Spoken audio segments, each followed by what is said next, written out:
On the word go, temperatures will be rising, plenty of sunshine, but a cooler airflow at the same time. And so as we go through Monday and Tuesday, temperatures will progressively drop away. Still warm where we get some sunshine and still mostly dry. Expect warm spells with the odd rude interruption. Box Boilers sponsors the weather on GB News.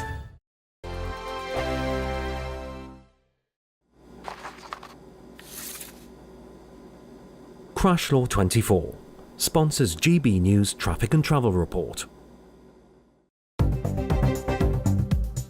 Good evening. This is the latest AI travel news from gbnews.com. Expect delays on UK roads. A broken down vehicle on the A9 near Braco is causing restrictions. The M4 is closed westbound between junctions 45 and 46 for maintenance. An overturned vehicle is blocking one lane on the A19 northbound exit slip to the A174 in Middlesbrough. On the M1 northbound between junctions 9 and 10, one lane is closed with 50-minute delays. Congestion continues on the M6 northbound between junctions 5 and 6 in Birmingham, and on the trains, disruptions affect routes between Ash and Guildford. For more travel news, go to gbnews.com. Crash Law 24 sponsors GB News Traffic and Travel Report. We want to send some of those monthly financial stresses packing this August with your chance to be mortgage or rent-free for 12 whole months. We'll give you a cash lump sum that equals 12 of your monthly mortgage or rent payments, right up to an amazing £20,000. We'll also throw in an extra £5,000 on top of that for good measure. For another chance to win, text WIN to 63225. One entry costs £2.50 plus one standard network rate message, or text BONUS to 63225. 5 entries cost £5 plus one standard network rate message. Go to gbnews.com/win. Entries start at £2.50. Call 0903 686 3232. Calls cost £2.50 plus your network access charge. Or post your name and number to GB15 PO Box 8690 Derby DE1 9TT. UK only. Entrance must be 18 or over. Lines close at 4 p.m. on the 29th of August. Please check the closing time if listening or watching on demand. Good luck. From the school run to the home run, watch a new show for all of Britain. So he can say whatever he wants. A straight talking show where all voices are heard. And, you know, when are we going to stop talking about smashing the gangs and actually do it? With the stories that matter from every part of our country. There's a bit of a crash landing there for your Chancellor. Bold, fearless and standing up for you. That's me, Martin Daubney, 3 p.m. till 6 p.m. weekdays, here only on GB News. The People's Channel, Britain's news channel. Westminster's full of talk, but out here, it's the real world. Am I allowed to talk then? No, that's it. This is where it matters, real people and real lives. That's what politics is all about. In fact, has Trump made a good start? No. Straight answers, no spin, and just a couple of pints. How many fingers have I got up? About 10. So join me for Lee Anderson's Real World every Friday at 7 p.m. only on GB News. The People's Channel, Britain's news channel.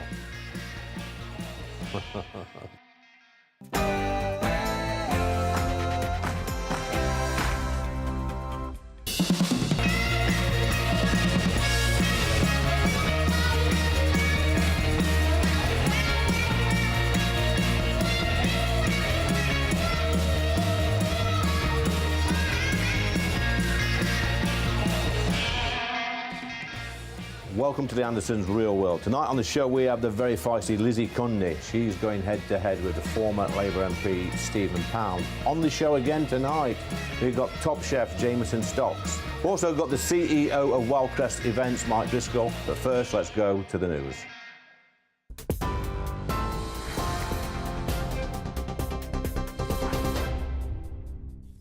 Good evening. The top stories from the GB newsroom. The Kremlin says President Trump is to meet his Russian counterpart at his plane upon arriving. The Kremlin has also said they expect the talks between President Trump and Putin could last a minimum of 6 to 7 hours.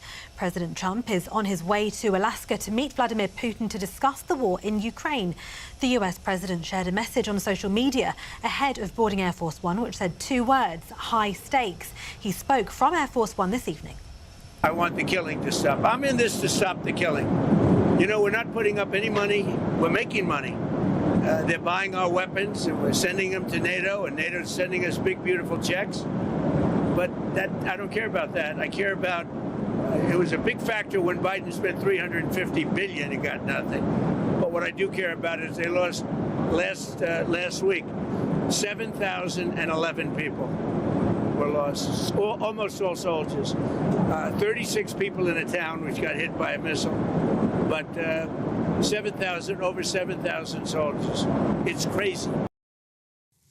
The King and Queen have joined World War II veterans at a memorial service earlier today on the 80th anniversary of VJ Day. King Charles and Queen Camilla, along with the Prime Minister, laid wreaths at the National Memorial Arboretum in Staffordshire to pay their respects to those who served in the Far East and the Pacific during the conflict. The King and Queen led a 2-minute silence before a rendition of the last post.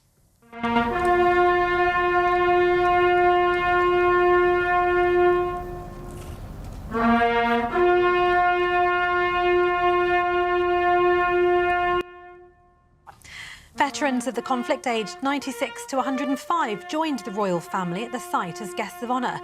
VJ Day is marked each year on the 15th of August, the date in 1945 when Japan surrendered to the Allied forces and World War II ended. Earlier, the King paid tribute to those who fought and died, saying they will never be forgotten. A suspended Labour councillor who called for protesters' throats to be cut at a rally has been found not guilty of encouraging violent disorder. Ricky Jones faced trial after he described demonstrators as disgusting Nazi fascists at an anti-racism protest in East London last August, following the Southport murders. Mr Jones, a borough councillor in Dartford in Kent since 2019, was warned by the Labour Party to stay away from the protest and was suspended a day after the incident. And a woman has been remanded in custody after being charged with assaulting a security guard at a hotel housing migrants. The court heard how 22-year-old Shanae Augustus was part of a group of around 20 people who tried to barge into the Britannia Hotel in Canary Wharf on Wednesday evening. The incident took place after a resident of the hotel allegedly walked into her mother's flat. The court heard how Ms Augustus returned to the hotel with a meat cleaver after the confrontation. The migrant, who's in his early 20s, has also been arrested on suspicion of assault. Those are the latest GB News headlines. For now, more from me in an hour. Tune into GB News Radio wherever you are, online, on DAB digital radio, on TuneIn, on Radio Player and on your smart speaker. Just say, play GB News.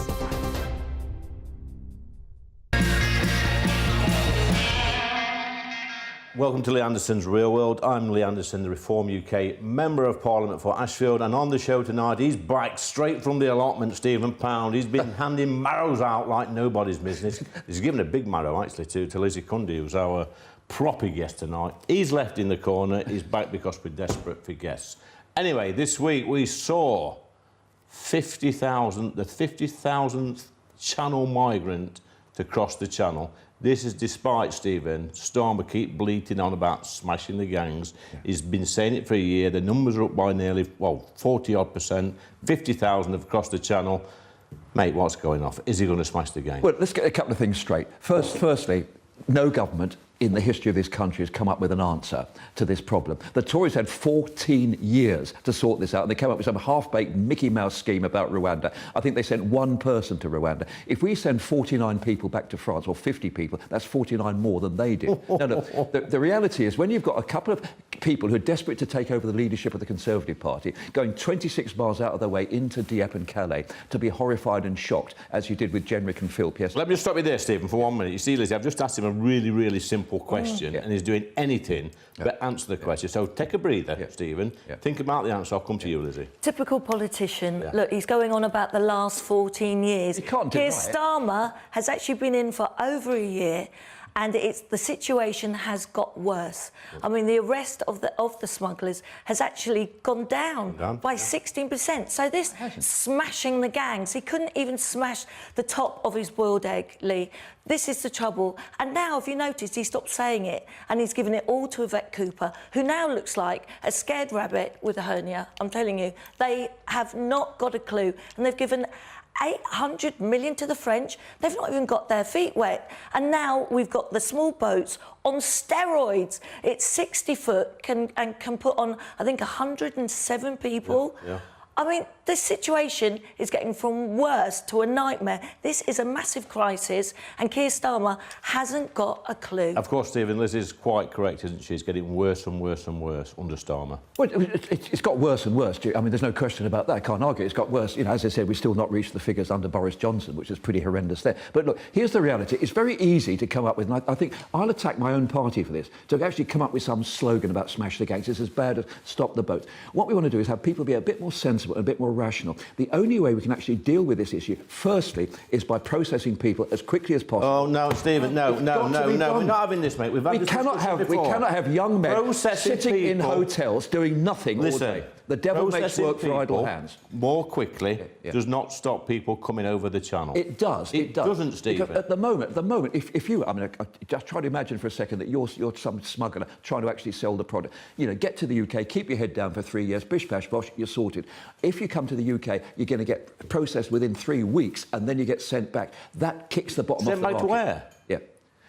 Albania, I don't care where. Don't forget, we just come up with a list of all the countries that we can now deport people to. Afghanistan and Tehran and Iran are problems, I agree with you. But don't forget, people are coming from Eritrea now, it's the biggest number. Look, why can't we send people back to you're Eritrea? doing exactly what your leader's doing, not listening, not reading the room, and answering the question. And not answering the question. You're a slippery. I'm sorry, it's Keir Starmer. Have you taken lessons from him how to avoid questions? You really have, Stephen. Look, this is such a worry. We're seeing protests everywhere. Near me, in Aldershot, they're mothers that are scared for their own children to go out. Yeah. We've got a hotel near us that's full of migrants, and they're scared, and they're wearing pink. They're protesting, peacefully. Yet they've been called Nazis. They've been called far right. Yeah. This is all because Keir Starmer has used this word, and he doesn't want to do anything about it. Look, the first order of any government is to look after its own people. Yeah. This government is not doing it, and you are as bad, Stephen Pound, because you're not admitting that this is a massive crisis, and he hasn't got a clue what to do. Okay. You've lost your way. I'm going to buy you a sat-nav, Stephen, because you really don't know what you're saying. Well, this country, the first thing they're worried about is immigration. 64% of even Labour voters, they're worried. Well, it's not a sat-nav you need, it's probably a telescope, because I want to know what planet Stephen's living on. But come back, Stephen, come back to Earth, Stephen, listen, please. I'll tell you, the planet I'm living on is the planet real world. Oh, you tell me, look, hang on a second, Lizzie, I respect you, and I think you've got some marvellous metaphors about my sat-nav and that, but in reality, what did the Tories do in 40 years? Who's got the... Hang on about the Tories again. No, hang on a second. Now, Stephen. Sorry, there's three major parties. You can't keep harping on about the Tories. Yeah. That's why they didn't get into government. Yeah. We knew they were disastrous, and that's why Labour got in by default. It's now Labour have been in a year, and things are 50% worse than they were this time last year. They haven't arrested the smugglers. He said he was doing all this secret stuff, smashing the gangs. He's done absolutely nothing. The 16% is down on arrests of arrest on gangs. So tell me, Stephen, what is Keir Starmer doing? I'll tell you because all he's doing is looking like a scared Keir rabbit. Starmer is not grandstanding like some of these people wandering around Calais and Dieppe. What he's doing is he's actually putting the building blocks into place. He's actually working with the Germans to actually stop the boats being brought in from China. He's working with the French to actually have a deal to send them back. The idea he's giving a load of money to the French. You can stand on the white cliffs of Dover and scream all night, but the French are doing nothing. The only time they did work with Europe. Stephen, let me talk. The only one time the French did something on the boats was when they had a camera crew. Yeah. Let's be honest. Stanley Knife. They were Stanley Knife. and we've had our own, Shadow Home Secretary that went to Calais and he had a machete thrown at him and all sorts. Look, this is getting out of hand. This is a crisis. Okay. You and your government do not want to do anything about it. Do you agree with me, Stephen, that any people arriving across the Channel should be immediately detained in secure camps, not put in hotels to roam around the streets of places like London, where I live in the week? They should be detained, ready for deportation, and not allowed to roam free. It's exactly... Yes or no? Yes. That's exactly what happens in Holland. In Holland, you arrive at Schiphol, you don't even leave the airport. You actually get processed there and then. Yeah, but the reality is, what Lizzie said is actually a very important thing in amongst, you know, the brutal assault on me, which I take on the chin. Brutal assault? How dare you? What she said was about the way that people's attitudes are changing. The Labour Party, in the past, has been traditionally very squeamish about this particular issue of immigration. Look at Germany. Germany took more immigrants than any other country in Europe. They've now closed the border. Friedrich Merz has said enough is enough, except he said it in German, obviously. But the reality is that all over the continent of Europe, people are saying we have to do something positive. And we are doing it in this country by working with our European colleagues, with Interpol, with the international law enforcement. What, by giving the French a load of money, 800 million? Lizzie, if that Stephen, stops it... they haven't stopped it. This one in, one out. This absolute fiasco. Let's talk about that. I mean, come on. On Lee's important A merry-go-round in the channel. It's not going to touch the sides. Look at the RAF Marston. We're actually doing this already. People are coming in there and being processed, and they're not leaving Marston. But every other time we try to use some ex-MOD property, people are up in arms and they're screaming blue murder. They are. Yeah. We've got veterans living on the streets, Stephen. Of course they're going to be up in arms. I'm sorry. Don't you see that? We're not looking after our own people, and do you not understand why people are protesting? I do. Why people are worried what's going on in their communities? They're scared. They're sick of their taxpayers' money going to this when we've got our own veterans lying on the streets. We've got our own homelessness. Well, you know, where no one cares. We're not a charity, and we're bursting at the seams. Hang on a sec. We're only a small island. We can't take any more. Lizzie, today is VJ Day. Today is the day we remember the incredible sacrifice of the forgotten army against the Japanese 80 years ago. Every council that I've ever been involved with has always had a priority allocation system for veterans and ex-servicemen and women. Every council worked, and your council has done the same. You prioritise the housing for ex-servicemen and women. That's what we should be doing. But let's not say that it's an either-or. You can actually have firm border controls, and you can actually sort out the processing of immigrants and still support. No, our veterans are being let down. You know, for our own veterans not to be looked after. Well, give me one have been example. kicked out of their, you know, where they're living. Yeah. Patrick Christie did a feature on it. You should watch GB News more. You might learn something, Stephen. And they're not being looked after. The first order of any government is to look after its own people, and we are not being looked after. Let me just ask you a simple question, Lizzie. How do you feel as a young woman? Thank you. Walking around the streets, knowing that these hotels exist in our communities with these young men lurking around, young, unvetted, undocumented men lurking around in our communities. How does that feel for you? I'm scared. I can't do what I used to do. I used to do a lot of events, doing all the interviews. I'd park up in London, no worry about walking to my car on my own. I can't do that anymore. I am literally scared. I've had my phone stolen twice just from walking down the street, them coming up on these e-scooter bikes. One time I had a load of Afghani men surround me, and it wasn't for a man that happened to see it came into my hand, or else I just... You know, God knows what would have happened to me. I'm fearful, I'm scared, like a lot of women out there, and scared for the future of my kids. My own son has left for Australia because he just doesn't know what is going on in this country. He doesn't feel there's a future for him anymore. Well, I'm obviously sorry to hear that, Lizzie, and you've got my sympathy, and I actually feel a great deal of sympathy for you on that, and a lot of women, young women in your position. But we've had crime on the streets of this country for decades. It wasn't a golden era. Dixon of Dock Green was a character in a TV show. He wasn't a real person. So, mate, just come into the future. What we get back to, Lee, is where you and I and Lizzie, I think all of us agree, if you have a group of young men in a hotel with nothing to do all day, then the devil will make work for idle hands. You've got to get these people processed, and if they go back to Albania or to Eritrea, so be it. Steve, 80% of these young men are being granted asylum status. Where do they go then? They're not. It's not 80% of the young men. It is. No, it is. And they're getting all the perks. They're getting dental care, you know, NHS treatment. They're getting all the perks. I just found out. Let me just tell you, my friends at this break took their kids to Legoland. They were charged like £25. Migrants, they're allowed in for £2. They're getting all... That is fact. They're getting, you know, I even read in I think it was the Daily Mail, they're getting free hair extensions and haircuts and all sorts of things. I'm sorry. You would love free hair extensions, surely, well, Stephen. I was saying... There is no £2 weigh-in for immigrants at Legoland. I can categorically assure you about check it out. I'm sorry. Fact. I know that's not a fact. But look, there are a lot of this so-called dental care and medical care, checking for TB and infectious diseases. Absolutely right. If we've got anybody in this country, don't forget, in America, you cannot set foot in there. Get a dental appointment, Stephen. Yeah. And My friend's been waiting on the waiting list for nearly a year to get her vaccine, and then, you know, she's paid in since a young girl into this country, can't get seen, and then she sees what's going on with the migrants. It's not fair. Listen, Do you it's not not a zero understand sum. people's anger? I'm Do you sorry. not understand their frustration? Do you not understand why people are leaving this country? I'm sorry, you can take 50,000 immigrants out of the equation. You've still got 6 million people in this country. Taking the immigrants out of the equation is not going to provide massive new resources for the NHS. Come on. This is where you and your government are going so wrong. It's because- Read the room, because see I can what's add going up. on under your nose, see what's going on in people's communities. Where do you think I live? Right, guys, we'll have to close it there. What we've learned so far in this debate is Lizzie is very angry and Stephen Pound will not be getting I'm on the hair floor, extensions anytime soon. But coming up next, we've got the CEO of Willcrest Events, that's Mike Driscoll.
You want to know what's really going on in the corridors of power? Labour don't know what to do with you half the time, and that makes you quite lethal in the chamber. Get behind the headlines with Chopper's Political Podcast. Join me, Christopher Hope, as I sit down with the great and the good of British politics. We'll see where this ruling takes us. These are the stories shaping our nation. Chopper's Political Podcast, available now on all platforms. Listen in and stay ahead.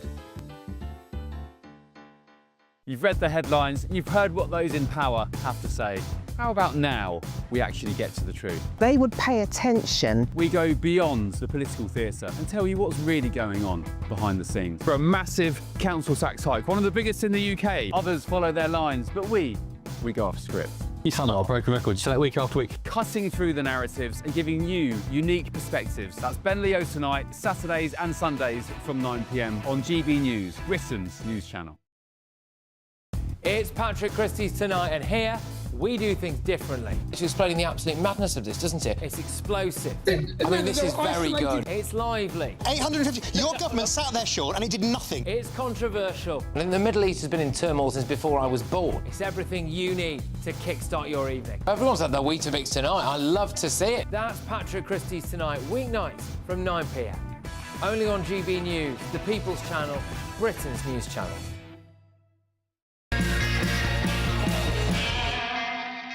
Welcome back. It's time for real people from the real world. We've got Mike Driscoll here. He's the owner of Wildcrest Events. Wildcrest Events, Lee, yeah. These are for sporting events, for concerts, and for events like that. Tell me a little bit more. That's correct. Before we get to the nitty-gritty. Yeah, so we cover sporting events like the football, rugby, cricket, tennis, predominantly for the corporate market, but we're seeing a lot more individuals book these type of events now since the pandemic. Yeah, see, I go to... I watch Nottingham Forest. I know you're a Man United fan. That's it. There's always one, a local from London.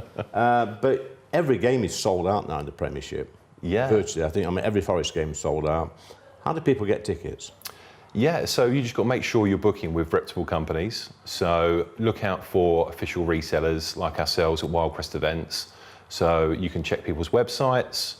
And yeah, there's a few different companies out there that sell official hospitality packages. So you say reputable companies where people should get their hospitality tickets. How do people know they're reputable? Because we've seen a few, well, I've known a few people buy tickets from Facebook. Right. Yes. That's dodgy. Yeah, absolutely. I think you need to make sure that you're booking with reputable companies, and there's a few things you can do. You can check websites out. Lots of fly-by-night companies are setting up websites now, but just make sure there's a contact number on there, speak to them, check reviews, check company's house, and just make sure you're booking with people that actually have the tickets. So don't you think, you know, with these hospitality packages that you sell and other companies sell, that people are being ripped off a little bit? In terms of inflated prices? Yeah. Or? Well, it's a supply and demand, really. I mean, obviously, it depends on really the arrangements that they have with different venues, but, you know, you need to make sure that you're not overpaying for these certain things. So look at some football grounds, you can maybe get a Premiership ticket, if you're a season ticket holder, probably cost you 40 or 50 quid a game. Yet you look on the hospitality, you go on their websites and look at the hospitality packages, the same sort of ticket, obviously there's a bit of food chucked in and sometimes a bit of drinks. You're paying 200, 300, sometimes 500 quid.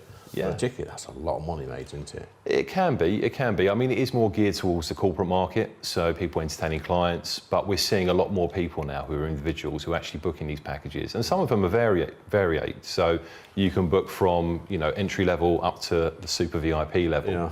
So there is different budgets for different ones, you know. So how did you get into this game then? So I've been in it for about 20 years now. We started off official hospitality providers for most things: football, rugby, cricket, tennis.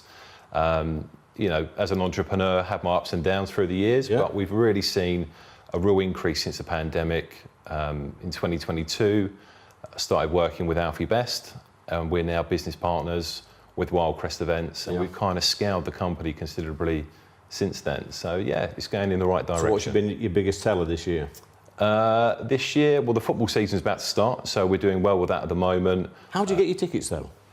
We deal with the actual venues directly and affiliate providers, so we deal with these guys directly. We make sure we have the stock and then we put it on our website. But we have lots of people in the office that deal with relationships with different corporate people. Yeah. So we are the go-to people for these kind of events. So I guess the Premier League is probably our best export, actually, isn't it, from this country, I think, sporting-wise. Well, the Premier League's the biggest league in the world, isn't it? So yeah, absolutely. So what about the Grand Prix? Yeah, we do the Grand Prix, so we signed an arrangement with Formula One this year, and we offer the paddock clubs and different packages around the world now. So we do that for all the different circuits around the world. We do Wimbledon, the rugby at Twickenham, and other venues like Murrayfield.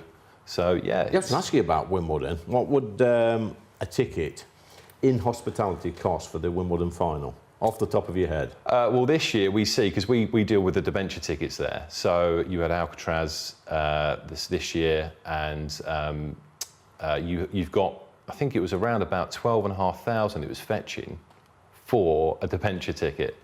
Hold on a minute, what does that mean, debenture ticket? So the debenture ticket is a member's ticket. Okay. So you have to have a debenture ticket to actually go into Wimbledon, and you can physically sell these tickets as well. You can't do the ballot tickets or anything like that. So with a debenture ticket, it gives you access to a debenture area, and then you can get your strawberries and cream, and obviously as well a glass of champagne in there as well. But they're some of the best seats. It's a steal, isn't it? Yeah. Well, yeah, absolutely. But that was because of the actual people in the actual final. So if it was a lesser final, it would go for less, but it does fluctuate in price. And what about the FA Cup final? FA Cup final, I mean, we typically don't get involved in it too much, but yeah, I mean, you can see that go for quite a bit of money as well sometimes. Go on, tell me how much. People are interested in yeah. I mean, it depends really on the actual fixture. So I think people that would have something in the lines of... So if it's Man United Liverpool, for example. Well, that's a big game, isn't it? That's a big game. So you'd probably be fetching probably 2,000 maybe, something like that, or it depends really on the level of the actual package. Yeah. And also, I mean, Wembley's a great venue. Boxing. Yes. If we was to get the fight which most British fans wanted, which was Fury versus... AJ? AJ, yeah. Yeah. What would they go for? You're probably looking in the region of about probably £500 to about £1,500 per person, depending on the level of hospitality. Ringside, you're probably going to be looking at around about £3,000, £4,000, maybe even £5,000 a ticket ringside. Yeah, yeah. You're going to get a lot of stars who want to go to that one. Well, that's incredible. Isn't it? And I mean, my sons went to see Oasis at Wembley just a few weeks ago. I mean, they were lucky. They was you there? I was there last Sunday actually. Yeah, they was there on the Saturday 2 weeks ago, I think it was. And they had a great time, but they was lucky enough to get their tickets to a friend. Yeah. But goodness knows how much they would have had to pay if they'd gone onto these dodgy websites. Yeah, yeah. I mean, I've heard some ridiculous prices. What's the worst one you've heard?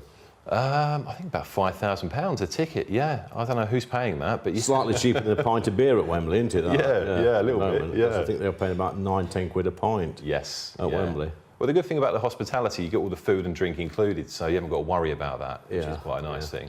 So in your career in this industry, Mike, what is because obviously there's perks to the job, there's got to be perks to going to great events. What's the best event you've been to on one of your own freebies? Well, I've got to say, actually, Oasis recently was probably up there. That was phenomenal, yeah. The experience, the crowd, everyone singing, it was probably one of the best ones I've been to, yeah. We'll leave it there then, mate, shall we? Yeah, excellent. That's Mike Driscoll. Thank you, Lee. Thanks for that. Coming up next, we've got right versus left.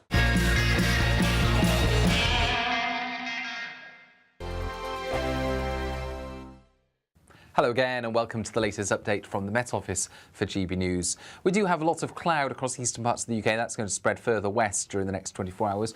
Mostly clear, though, to the far west and staying warm, whether you've got the cloud or the clear spells. We've got high pressure sitting to the northwest of the UK, and with the winds coming in around the top of that high and then running down the North Sea across eastern parts of the UK, we're going to see a lot of North Sea low cloud creep westwards overnight after dark, and that low cloud becoming extensive. A few spots of light rain and drizzle for parts of Scotland, northeast England associated with that low cloud. Clear skies to the west and southwest, 16, 17 Celsius overnight, relatively warm, but similar to recent nights, effectively. And then we wake up Saturday with, well, a real divide across the country. Plenty of sunshine for West and South Wales. The southwest of England seeing sunshine as well, although some parts seeing cloud arrive into the south. Extensive cloud across the rest of England and Wales, away from the northwest of England. Northern Ireland, mixed conditions, a lot of sunshine but some patchy cloud. And then this divide across Scotland with extensive low cloud through the central belt, across some of the higher parts of eastern Scotland, sunshine elsewhere. And where we've got the cloud to start things, it's going to take some time to clear. It will want to try and lift and break as the sun warms things up, but I think it will take until early or even mid-afternoon for many places to brighten up. It's going to be a slow process. That will leave temperatures mostly around the mid to high 20s, where we get the sunniest skies towards the southwest. That's where we'll get the highest temperatures. Sunday's a different beast. I think we're going to start off with less low cloud. That means quite quickly from the word go, temperatures will be rising. Plenty of sunshine, but a cooler airflow at the same time. And so as we go through Monday and Tuesday, temperatures will progressively drop away. Still warm where we get some sunshine and still mostly dry. Hi, I'm Michelle Dewberry, and my show is your opportunity to cut through all the noise and dive in headfirst to some robust debates. Ideas clash. Situation, isn't it? Because the failure is you're deliberately avoiding my point. Nothing's held back. And if you think this is the end of it, wait for more. And we do not shy away from the difficult stuff. Sometimes I want to shake people and say, if only you understood. So join me on Dubes and Kerr weeknights at 6 p.m. only on GB News, Britain's news channel. Good Afternoon Britain isn't just about us. The wonderful thing about this programme is it's about everyone watching. It's an interactive programme. Well, there absolutely is something to see here, and we're going to be talking about it more. Whether it's breaking royal news, please bring us up to date, or indeed a particularly punchy speech in the House of Commons. Very, very curious. We bring it to you live, and then we bring you live reaction as well. That's Good Afternoon Britain, weekdays from midday. Only on GB News, the People's Channel, Britain's news channel.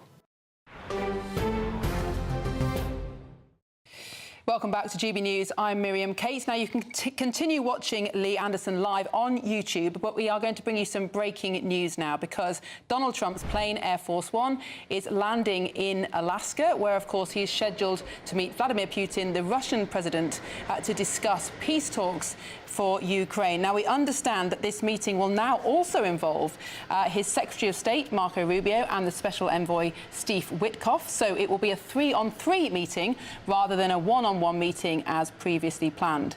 But, of course, Volodymyr Zelensky will not be involved in this meeting, although Trump has said that a future meeting may involve the Ukrainian president. So just after 6:45 p.m. our time, a Russian government plane landed in Alaska. President Putin touched down.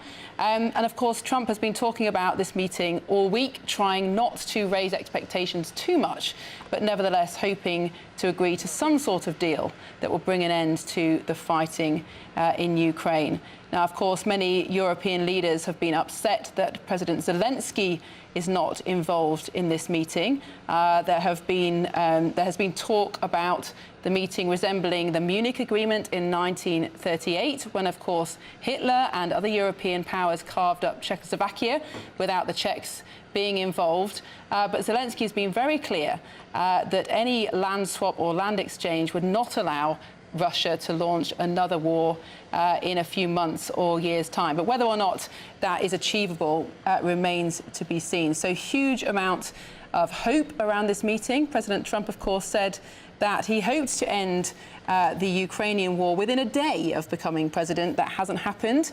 But nevertheless, he is going to try his best at this meeting to agree some sort of a deal. Now, if we think back to 2022, when Russia first invaded Ukraine, the opinion in Europe and Ukraine as well was that there should be no compromise given to Putin, that Ukraine should keep all of its land, that Russia must be defeated. But of course, as the war has gone on, as tens of thousands of people have been killed and many more displaced, Ukrainian opinion has shifted. 70% of Ukrainians now favour a compromise deal to end the war. But whether that's achievable remains to be seen. So the Kremlin say that this Putin-Trump meeting could last for a minimum of 6 to 7 hours, so plenty to discuss. There'll be lots of focus, of course, on what Putin says and whether or not he can be trusted. Trump's position on Putin seems to have shifted quite substantially since he was re-elected as the US president. Initially, he thought that Putin could be dealt with as a business deal, that as long as Putin got what he wanted from the war, a deal could be done. But his view seems to have been shifted, particularly since a one-on-one meeting that he had with Volodymyr Zelensky at the Pope's funeral, when it appears that he came away understanding a little more about what the Ukrainian experience had been and how ideological Russia's war was. So can Putin be persuaded to lay down his arms, and under what circumstances will he do that? There's been lots of discussion as well about the role of European powers in these talks. Of course, our own Prime Minister Keir Starmer, other European leaders are not included in these talks, despite having been very vocal about the need to support Zelensky and Ukraine. Keir Starmer set up the Coalition of the Willing some months ago with Emmanuel Macron and others to try and fight Ukraine's corner in what seemed at the time Trump doing a deal that did not involve Ukrainian interests. But whether or not Starmer and others will still be seen to be relevant after this meeting remains to be seen. So Zelensky is saying that this is Russia's attempt to demonstrate power ahead of the summit. They've launched a new assault in Ukraine. Still fighting goes on despite the peace talks. And for some were saying that Russia's got nothing to lose. They're still making advances.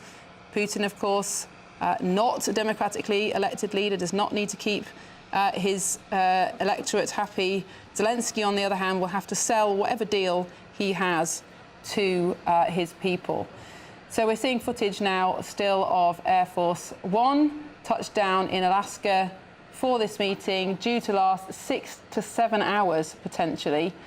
No doubt many translators present, as well as the advisors for both Putin and Trump. Now, these two leaders have not met for face-to-face for 6 years, since 2019.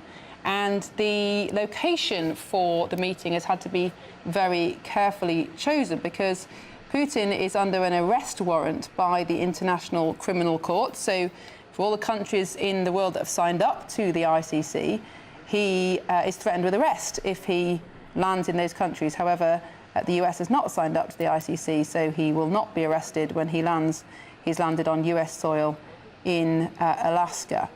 So lots of discussion about when this, where this meeting would take place. Much, of course, to discuss between Trump and Putin, not just the military aspects, also the appalling fact that more than 19,500 Ukrainian children were forcibly transferred or deported by the Russian authorities to Russia during their occupation of Ukraine. What will happen to those children if there were to be a ceasefire? And then, of course, what happens after a ceasefire? How is that ceasefire policed?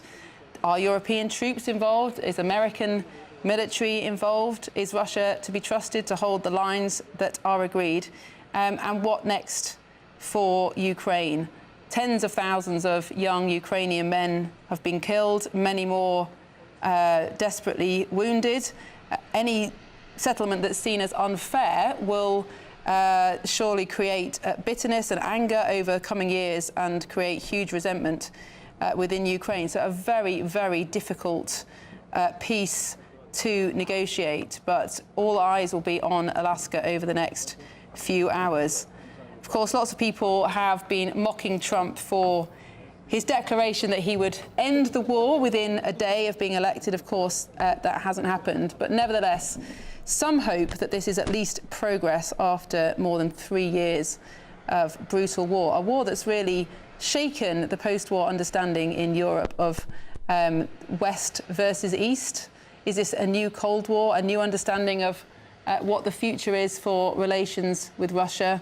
Initially, in those early days, European leaders very strong in their arguments for sanctions against Russia, sanctions that have been absolutely huge and pushed up European energy prices, but don't seem to have harmed Putin, or certainly not enough to stop the war efforts. So, of course, Trump will have in his arsenal of possible threats the possibility of increasing tariffs on countries that are still trading with Russia, so particularly India, still buying Russian fuel. That could deal a real blow to the Russian war effort, but nothing seems to have hampered Putin's efforts so far. And of course, not being a democratically elected leader, Putin does not have to face re-election. He does not have to face the people. He can continue to throw men into the front line and weapons into the front line as long as he is able to do so, and he is still making progress. So it's going to be difficult for Trump probably to find what leverage he has with Putin other than those sanctions that he has threatened. Nevertheless, Trump seems to be optimistic. Hopefully we can all be optimistic. And we're now joined by former US government official Fred Fleitz. Fred, thank you so much for joining me this afternoon, this evening. Now, of course, we're expecting images of Donald Trump any minute. Are you hopeful that something will change as a result of this summit between Trump and Putin? It's great to be on GB News. You know, I think Putin's been reading the press. He knows that Trump is pretty angry with him. There was actually a CNN report that Trump was using expletives in private meetings. He's so disgusted with Putin defying his extensive and generous diplomatic efforts. I think Putin is coming to Alaska to deal because he knows Trump will turn around and head back to Washington immediately if Putin tries to play him. Now, will Putin offer sufficient concessions to get a deal with Ukraine? I don't know that. It could be we'll get part of the way, and then there will be additional meetings with Zelensky to get an agreement. But lots of people will be asking, why should Putin care too much what Trump thinks? Lots of deadlines have been and gone. Putin has no great urgency to win this war. It's not just about territory for him, it's ideological.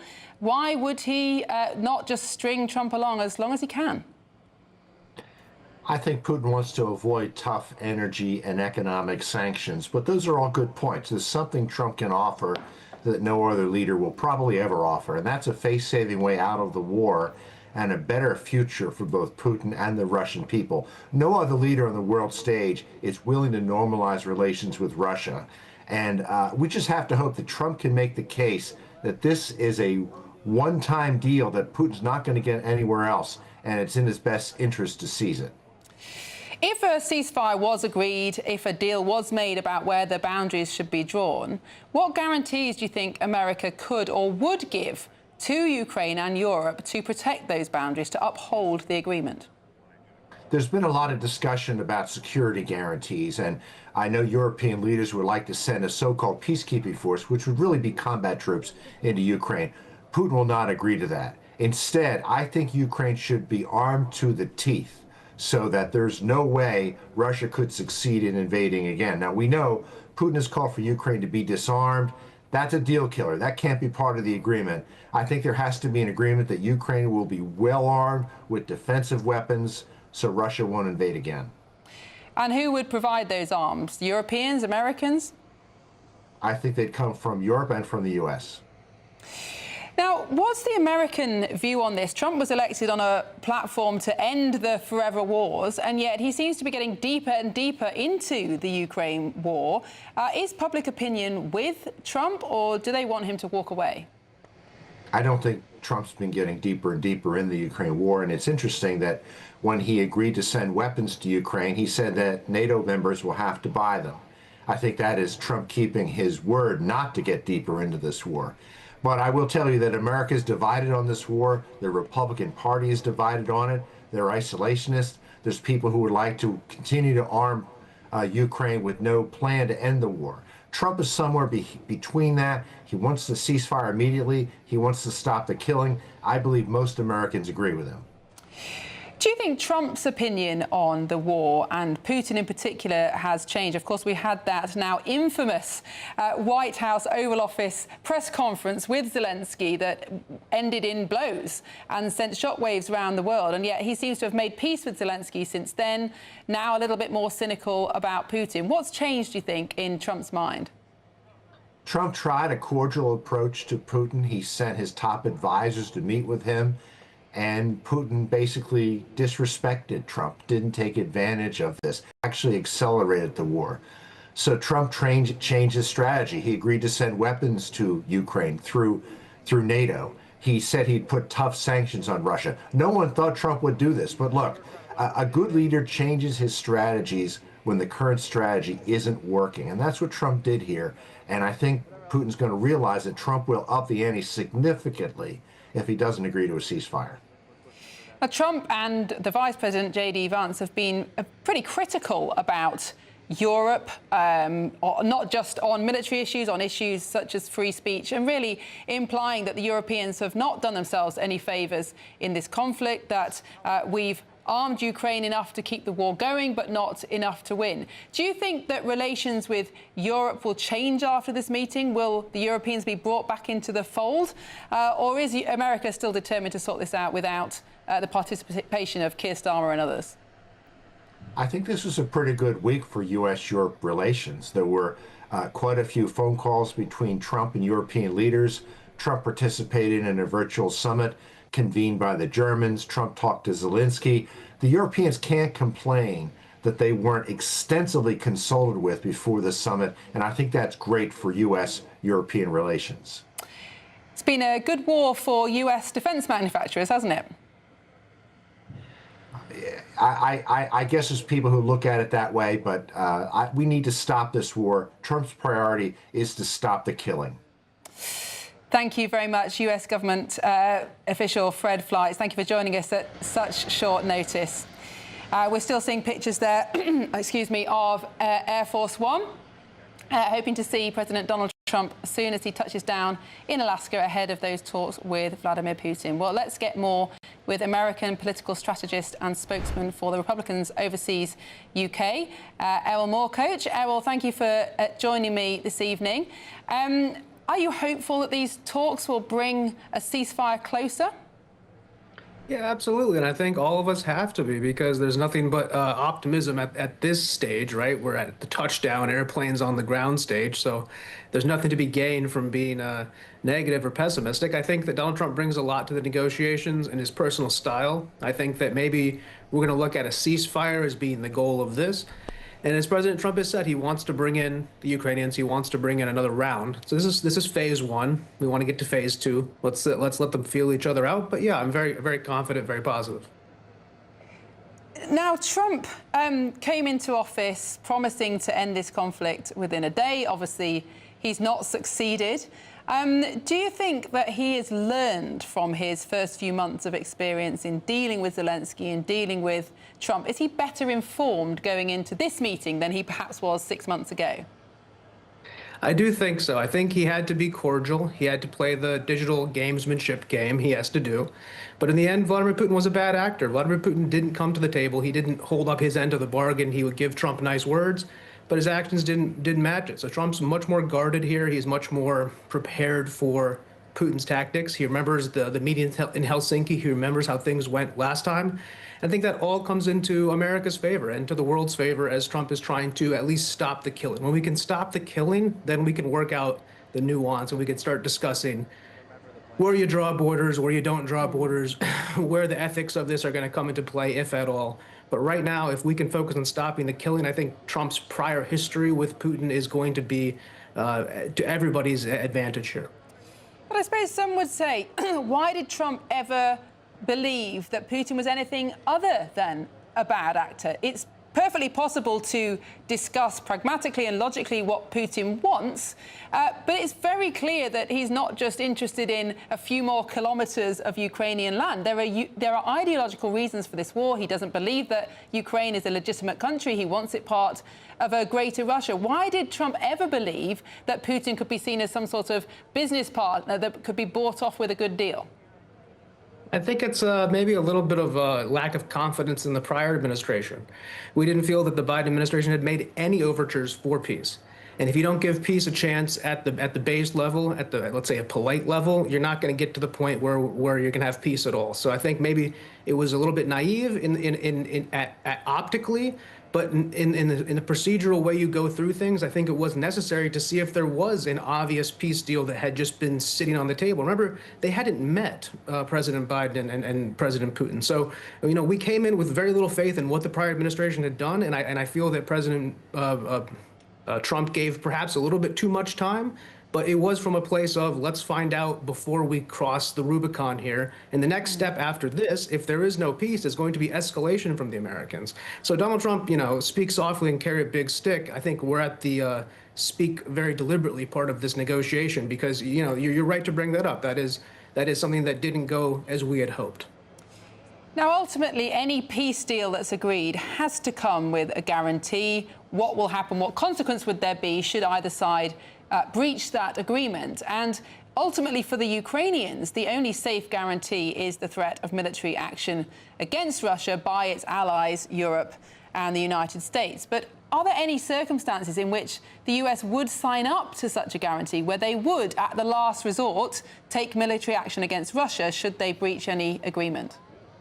No, that would be against every single advice of every strategic analyst in the United States, from Kissinger onward. We would never enter a situation where we have a country on the border of Russia that has a history of land entanglements and have our soldiers and our troops be tied to that kerfuffle. That would be like creating a situation where we're tied to the border of Armenia and Azerbaijan.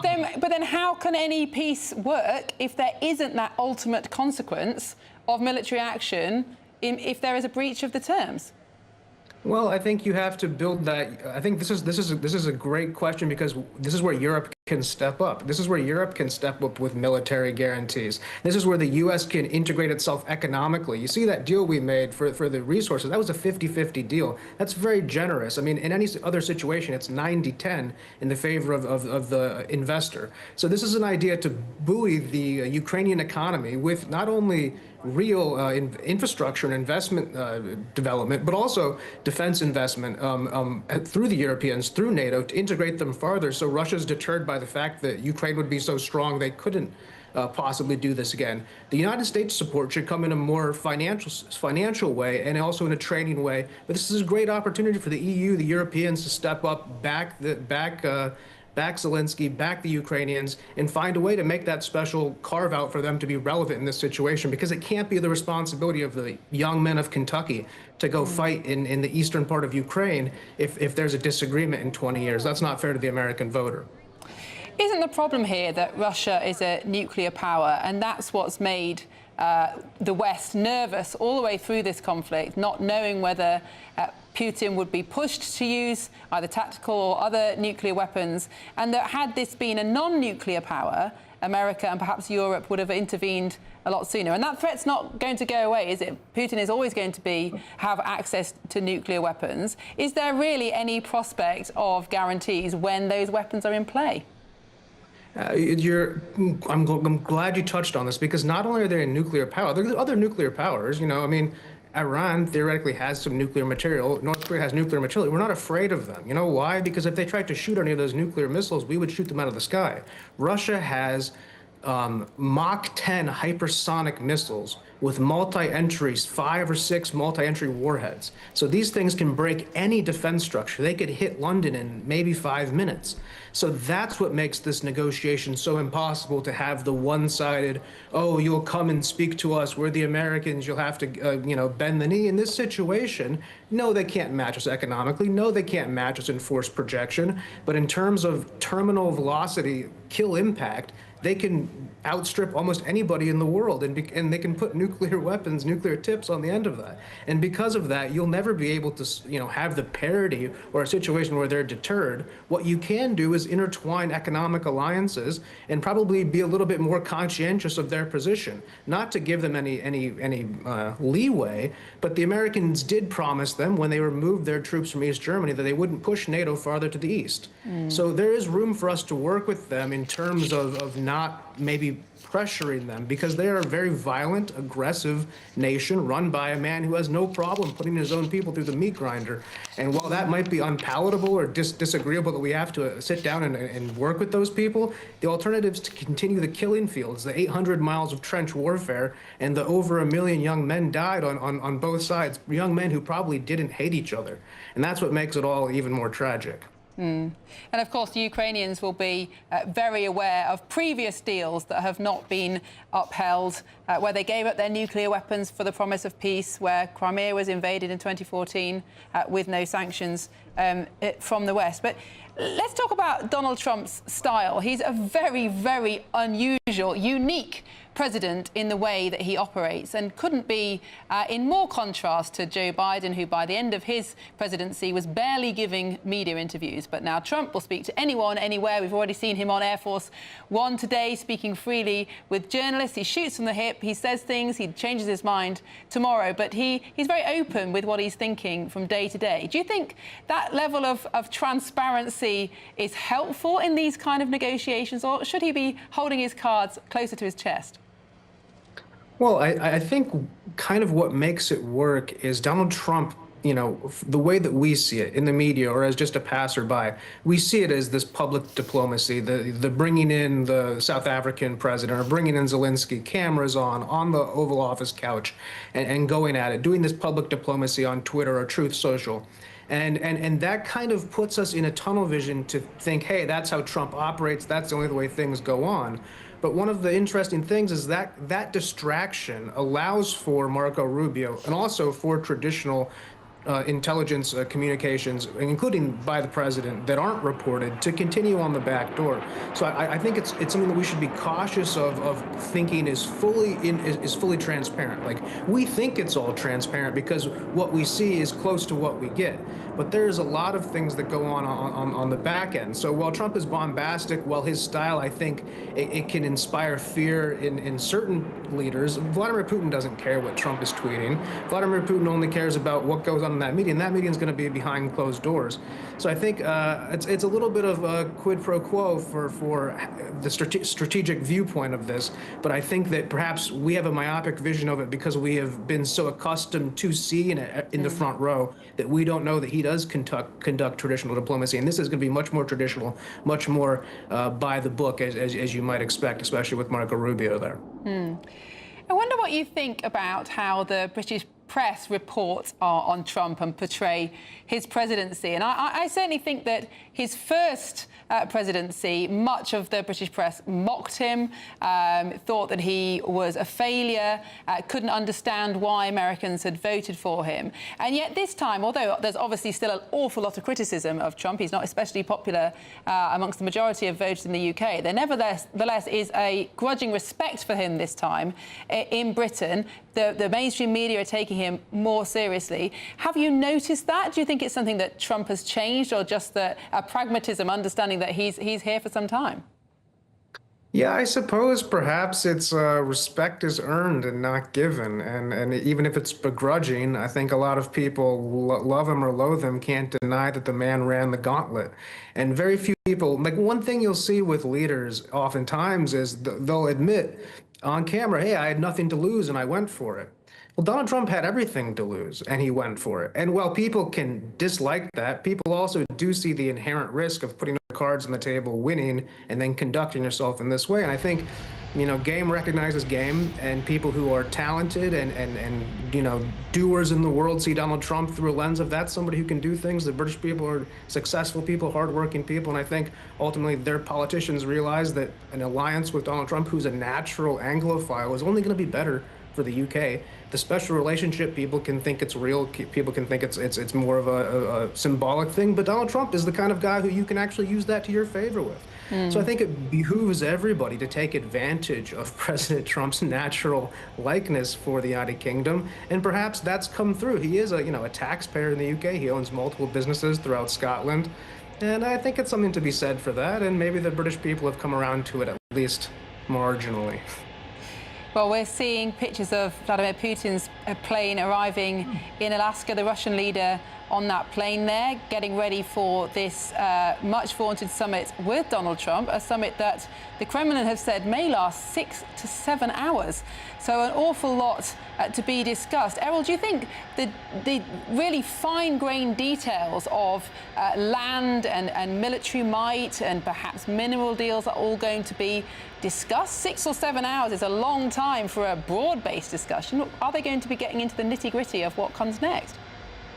Well, from what I've heard, President Putin has brought along some of the businessmen, oligarchs as we call them, with him that are sort of intertwined. So we might see some discussion on the economic side, and that might include minerals. That might include Russia's minerals. I mean, Russia's the #2 supplier of aluminium to the world.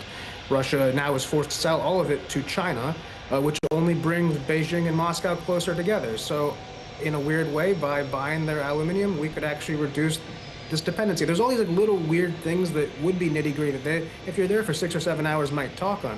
One thing that everybody in the media has been cautioning, well, everybody, I guess, anywhere has been cautioning Trump about is don't get sucked into talking about the land swaps at this stage.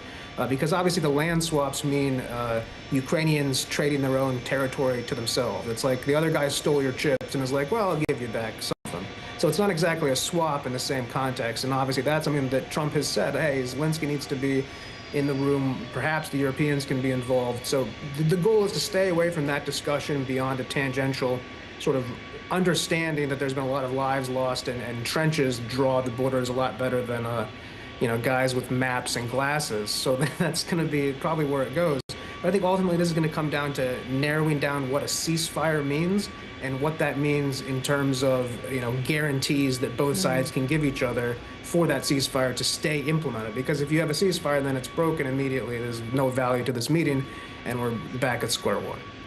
Now, many commentators believe that the reason that Trump is so keen to see the back of this war is because he doesn't see Russia as the real enemy. He doesn't see Russia as incompatible with the West. The real competitor for the US is China, and he wants to be free to focus his attention and his competitiveness on Beijing. Do you think that's fair? There's been lots of talk about Trump wanting to do a reverse Nixon to separate Russia from the Chinese, to reduce the power of that alliance. How far ahead into the future is he going to be looking? Yeah, I think that really encapsulates his viewpoint. I mean, Russia is a majority Christian nation. They have European connections. We feel that maybe there's a way to work there in the future. Why don't we try to build a bridge there? They're also, you know, they're not a small country. People like to castigate them as, oh, they have an economy the size of like Portugal. But in terms of like PPP, like purchase parity power, they're the 4th largest economy in the world. So like functionality, it's very different.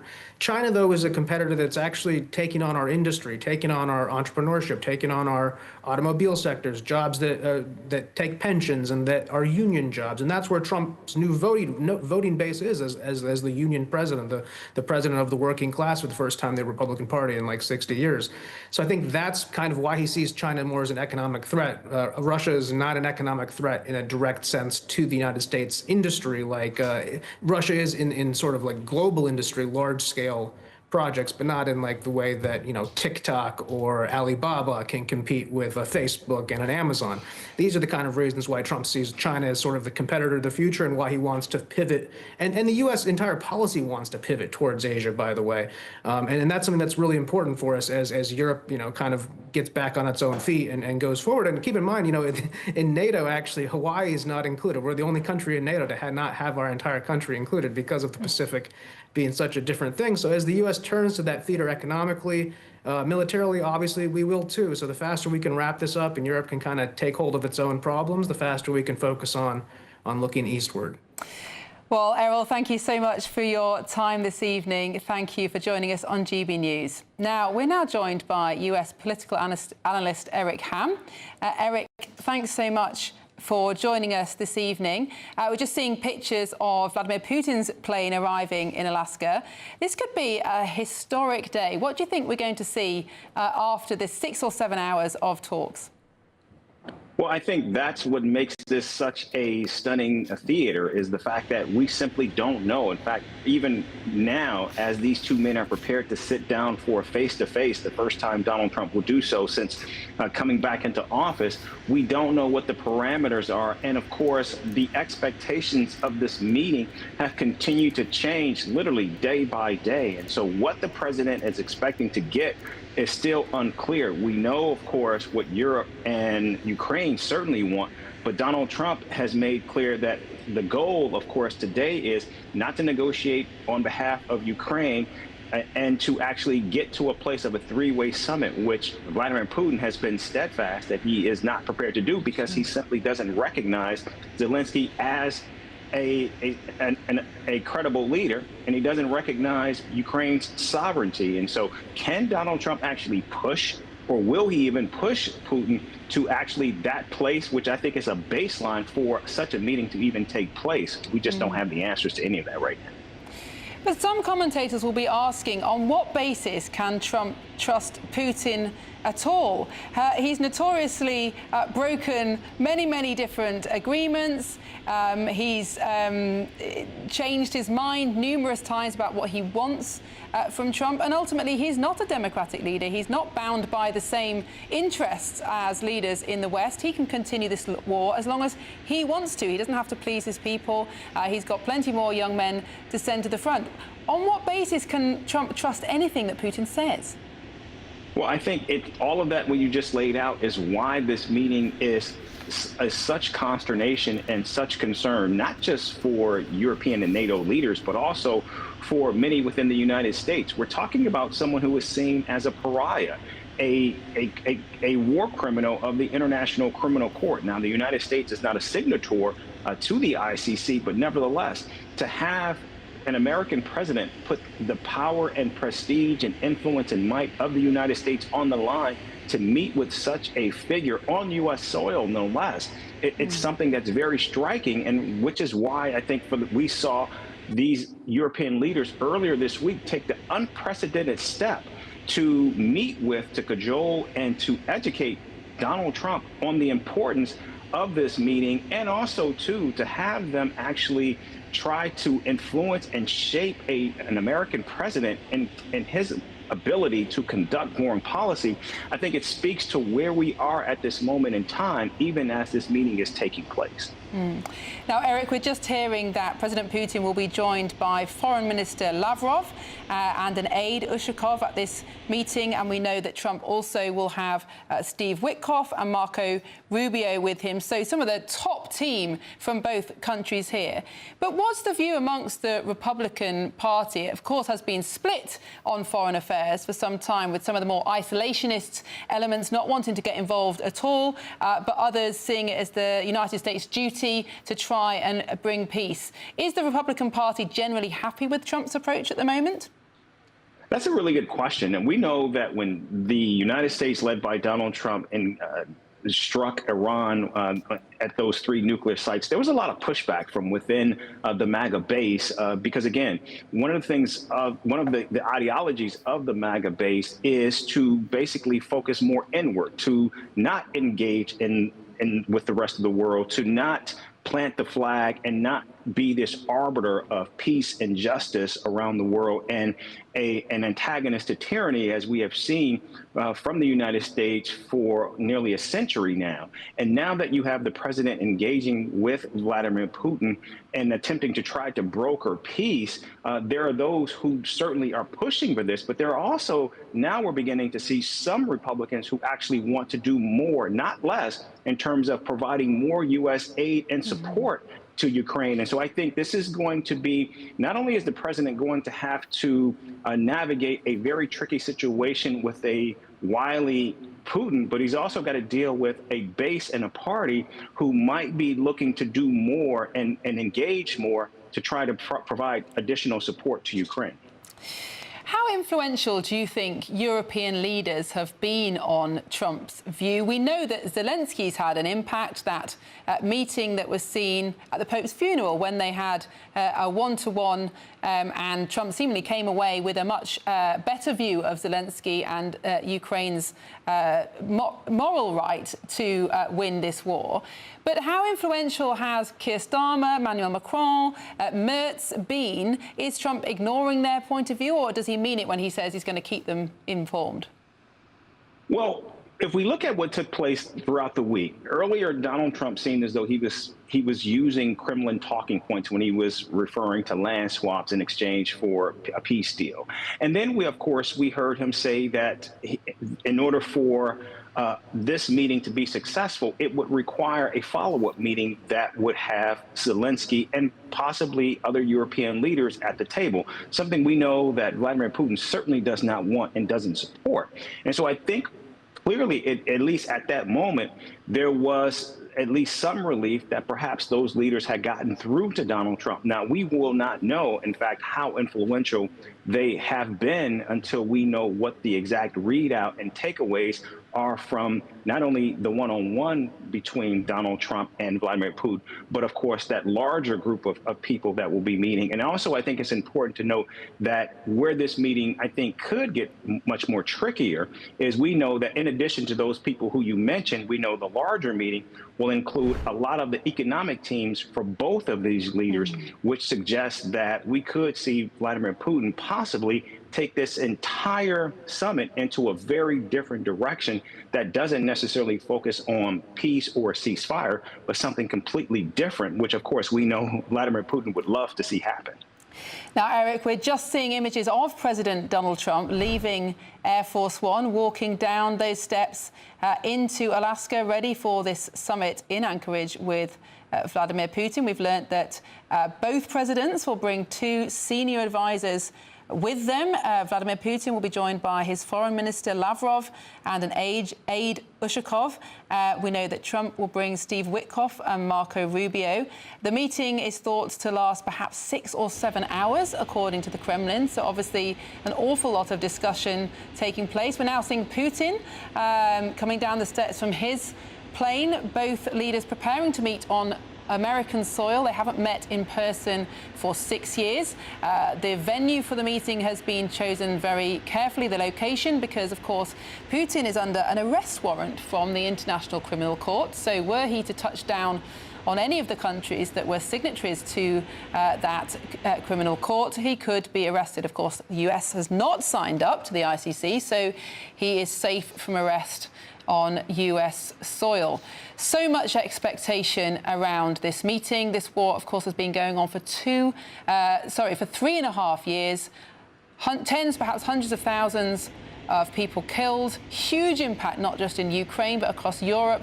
Neighbouring countries such as Poland taking millions of refugees. Here in the UK, hundreds of thousands of refugees, many people displaced. Huge economic impact for Ukraine, but the whole of Europe as well, because the sanctions on Russian gas and oil have seen European energy prices rocket. It's been perhaps the biggest event in European history since the Second World War. And of course, it's shaken up the entire post-war consensus that was believed to keep peace in Europe, with the European Union, with NATO, with America as our security guarantee.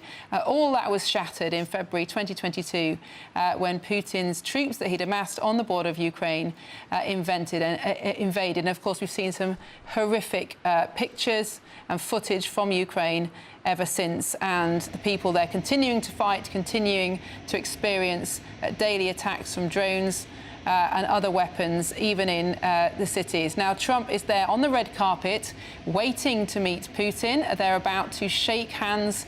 Historic pictures there as we're witnessing Vladimir Putin and Donald Trump, perhaps two of the most powerful men in the world, meeting face to face for the first time in 6 years. Could this be an end to the war in Ukraine? What will come out of this meeting? Will any agreements stand? Will Putin stick to his word? What's Putin hoping to get out of this meeting? Many people doubt that he really wants to end the war. He's still making progress. He has plenty more men and machines to throw at that front line. Trump came into power guaranteeing peace, guaranteeing an end to forever wars. Despite his strongman image, he wants peace. He wants an end to the killing, as he's frequently said, and perhaps one of the few Western leaders who's willing to speak face-to-face to Putin and to really try to understand what he wants from the war. But will there be any outcome from this? Will Putin just talk? Will he be interested in this for his own ego at home and his own reputation with his people? Of course, very different interests for someone who's an autocratic leader rather than someone who has to face re-election. It's less important to him, the public opinion back home. But will Trump understand what Putin really wants from this war? Will there be negotiations? Will it be a business deal, as Trump hopes? Will those economic threats and sanctions and promises help to bring Putin over the line?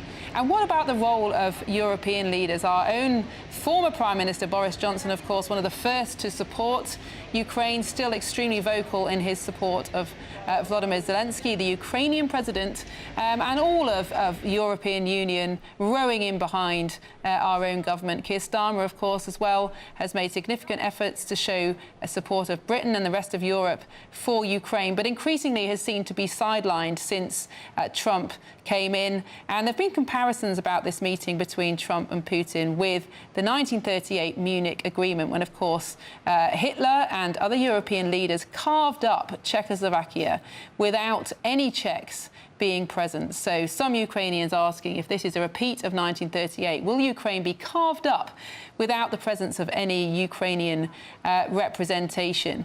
And of course, at the beginning of the war, European leaders were adamant that the Ukrainian borders should not change, that there should be no reward for Russian aggression, that Putin should under no circumstances be able to keep any land that he has taken. But that moment seems to have been past, and 70% now of Ukrainian people believe that some negotiated settlement is preferable because, of course, they want an end to the war. But questions to be answered about whether or not any settlement will last. Will Putin stick to any terms of an agreement? Even can Volodymyr Zelensky give up land under the Ukrainian constitution? He's been accused of acting undemocratically, not holding elections despite the fact that they're due. But of course, Ukraine is in the middle of a war. It would be very difficult to see how those elections could be held fairly and freely. But we're now seeing the big cars of the leaders ready to take the presidents away from the airport, from their planes, ready for this summit. Now, of course, it will be behind closed doors, and there will be lots of people waiting for the outcome. Now, Eric Ham, thank you so much for joining us. Thank you so much for your commentary this evening at late notice here. And we're still seeing images there from Alaska of Vladimir Putin and Donald Trump being taken away from their planes ready for the summit. And of course, the world is waiting. The conflict in Ukraine shocked Europe, shocked the West.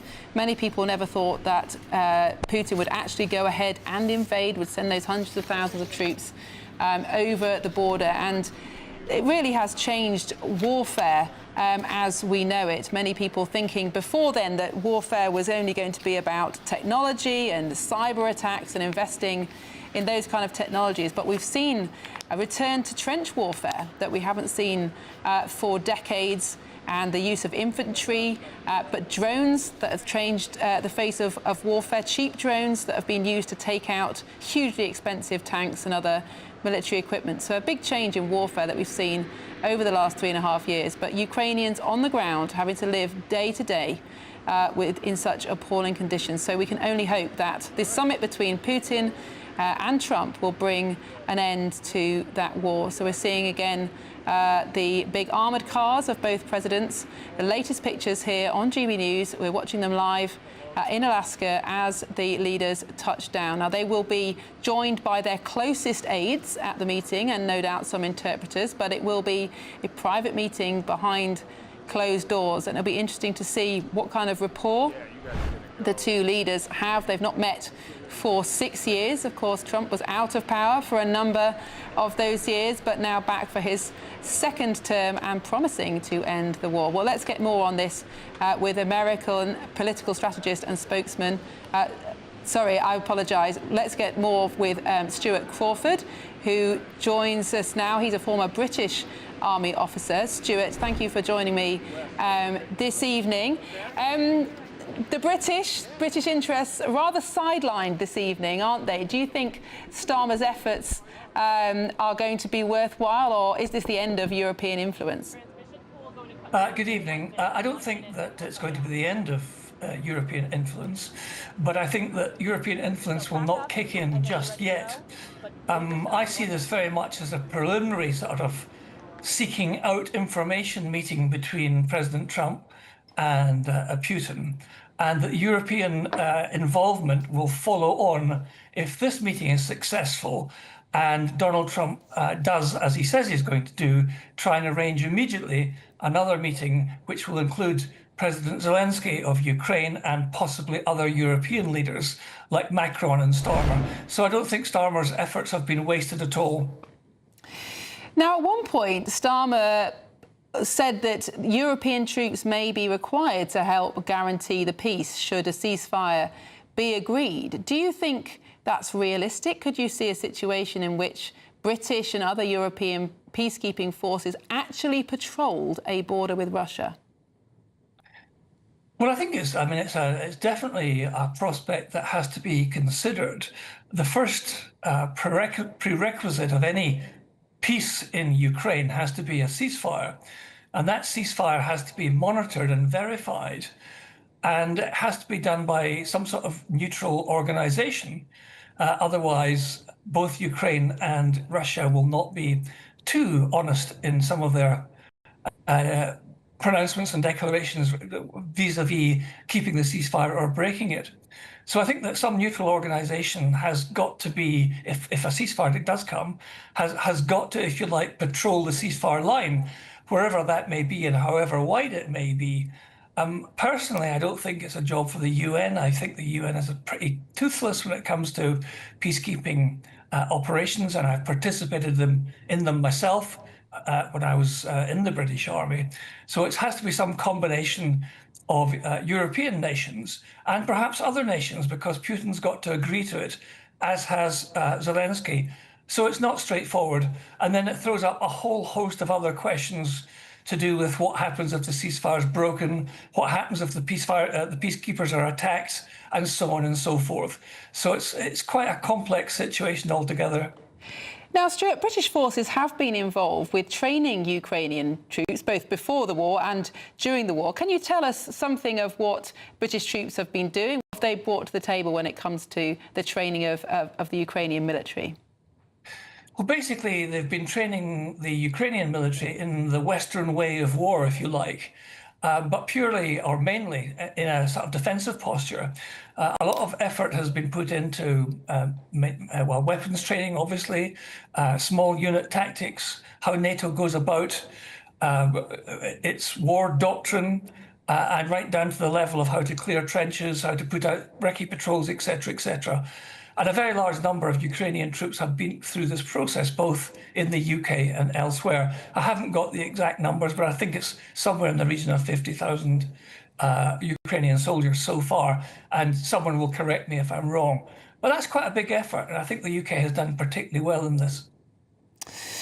Well, Stuart Crawford, thank you so much. It's Lieutenant Colonel Stuart Crawford, thank you for joining me. We're still seeing live pictures of Putin and Trump getting in their vehicles. They've departed from their planes. They've landed in Alaska, ready for this momentous, hopefully historic meeting to potentially secure peace in Ukraine. Well, in a moment, we'll be crossing to our Westminster studio, where Matt Goodwin will continue with the coverage. But thank you so much for watching this special show on Donald Trump and Vladimir Putin's meeting. Stick with GB News for more coverage. I'm Miriam Cates. Matt Goodwin will be next.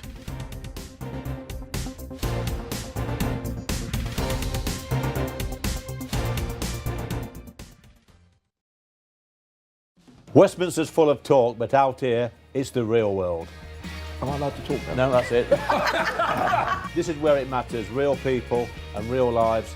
That's what politics is all about. In fact, has Trump made a good start?